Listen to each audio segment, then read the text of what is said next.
Today, I am so excited to chat with you all about landing hotel partnerships and, most importantly, my 5 tips. Now, when I started my whole online educator journey back in, what was that? Beginning of 2020, I first came out with the 5 tips to land hotel partnerships with your floral business guide, and it was a hit. So much of a hit that people were like, this is amazing.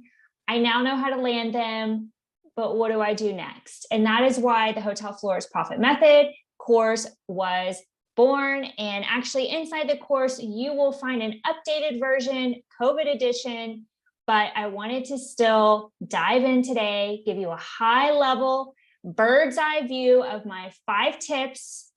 So let's get started. First and foremost, tip number 1 is you need to know who to reach out to. And honestly, like I've said many, many times, this is my number 1 question. Who do I talk to? So the property level is always a great place to start.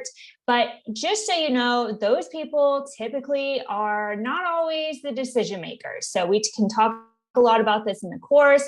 I know that I've had a lot of students come and say, well, I've talked to this person. How are they the right person? How do I actually get to the person I need to speak to? So we can totally strategize that. But for the purpose of this episode, I'm going to go through some roles that could be very important for you to know who to reach out to at the hotel. So first and foremost, you have the director of operations. Now, I put him as number 1, him or her, because typically this person is the one reporting to the general manager and usually deals with the hotel florist and the hiring of the hotel florist, as well as ensuring that the hotel florist is basically carrying out whatever the brand standards are of the hotel. However, this person is not always the decision maker. So it is really important. Number 2, general manager. I always say shoot for the moon. Worst case, you'll land among the stars. And the general manager is the moon. So worst case, they're going to push you down to the director of ops or the hotel manager, which would be the 3rd person in the hotel. And some brands, for example, Four Seasons, have a hotel manager, which reports to the general manager and the director of operations. So it just depends on the property, right? But again, the whole point of this podcast episode is to just give you some tips and some high level information of who you should be pitching to. There's also the director of sales and marketing. I always like to say this is the fun person. So if you're not getting through on the operations side, move on over to the sales side. They like to have fun and they like to add value to their guests and their clients. And lastly, you've got ownership in the vice president of operations. So that is like a whole nother ball game right there, but they're an amazing person to speak to. They're often very difficult to get to, and they could be the most sensitive as they don't want to deal with vendors. However, they're actually the ones most of the time signing your checks. So those are a few people that you can think about when you're trying to reach out, who your point of contact is. That's tip number 1. Again, if you're inside the Hotel Florist Profit Method course, we go a lot more in depth with these actual roles, kind of who you should speak to first, the strategy behind it. But if you're like, right now, I just need some free information, I got you back. So tip number 2 is find the right contact information. And please do not be lazy with this. When we are lazy with our efforts, we get lazy results. So a great way of finding contact details is literally Googling the first and last name, as well as the hotel or the role within the company. So for example, news articles may come up with actual information, and also their LinkedIn profiles may come up, which is also another great place to find these people. Now, you never want to pitch from LinkedIn though, because that's very unprofessional and a little bit too casual. Again, lazy efforts equal lazy results. So oftentimes with larger management positions, it can be a little bit tricky finding their direct access. However, here's the order that I would approach this. Number 1, you got to pick up the phone. I legit had a florist reach out to me. I had just opened my second location in Houston. I had had a previous one in Dubai. and I was opening one in Dallas, and she wanted to take me to lunch to quote unquote pick my brain. By the way, I don't do those lunch dates anymore. But I had a lot of respect for her, minus the fact that she didn't even pick up lunch. So anyway, I digress. So here we are. She's like, tell me your secret to your success. And I said, you want to know my secret to the success? I picked up the phone, and it was like her mind was blown. Like that was a thought she had never even considered, to pick up the phone to try to figure out who to talk to sell her service for them to buy. I know, it's weird, really crazy concept. So you're going to pick up this phone, and yes, it's scary, but it's kind of necessary. And then you're going to follow up with an email. So you're not going to skip to step 2 and just send an email. You're going to follow up with an email.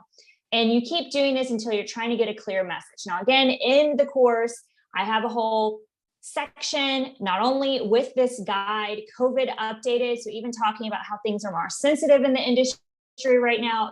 Hotels aren't closed, by the way. I'm tired of being told that like hotels are closed. That's been something on Instagram. It's been trending. I just recently had a reel go viral, 1.4 million views at the time of this recording. And it's a bunch of non-florists, bigger men who feel the need to tell me that the hotel industry is closed, and it's not. Is it more sensitive right now? Yes. Are people starting to travel again? Yes. Are hotels starting to host events again and open their doors? Yes. So anyway, I digress. But inside the Hotel Florist Profit Method, I give you exact scripts and email templates. So you literally are like, okay, I need to make the phone call. I found the person. Let me go check out the scripts. I'm going to read the scripts while I make the phone call. And then I'm going to use the template to send a follow-up email. That's how easy it is. Anyway, tip number 3, when to email and when to pick up the phone. So I really want to dive into this, because picking up the phone, you're going to get like a million times better results than sending an email. And the best time to pick up the phone is first thing in the morning, when they've just come in, they aren't busy with the day-to-day grind yet. It's the first thing in the morning. And like I mentioned already, emails only be used as a follow-up to the phone call or an in-person meeting with some call to action. So set reminders on your calendar. If they've asked you to follow back with them within a certain period of time, honestly, guys, consistency is key. They might forget your name, they might forget your company, but they're not going to forget how you make them feel. And if you are giving them the professional vibe and the like, hey, I got your back, I'm going to be an extension of your team, I want to add significant value to you and your guests and your guest experience. And if that means that I need to like call you back in 2 weeks when you have 5 minutes to rub 2 brain cells together so we can like discuss this further, then you need to put that on your calendar. Okay. Now, the exception to this is if you literally cannot get them on the phone or meet them in person, which right now, like I mentioned, it's a little bit more sensitive of a time. However, when you do email them, you're going to want to include your media kit and somehow tie in some sort of mutual event or a contact to make the cold call a little warmer. This is going to make the likelihood of you receiving a response greater. Even if literally you have found an article they've been featured in, or maybe an award they've recently received, anything that shows that you have spent a little bit of time wanting to win them over. I mean, think about this like a first date or online dating, right? You wouldn't just, I have never personally online dated, so I don't even know why I'm using this analogy, but I'm just saying you need to make them feel special. So do your homework. Okay, tip number 4. I'm on a tangent today, guys. I hope you like this. But here we are. Tip number 4 is nurture the relationship. Hey, it just like flowed right from my online dating analogy. Did not even plan that. So depending on the client you're dealing with, here are a few suggestions. So with sales and marketing, let's say that you've tried to reach out to director of ops, general manager, nobody's giving you the time of day.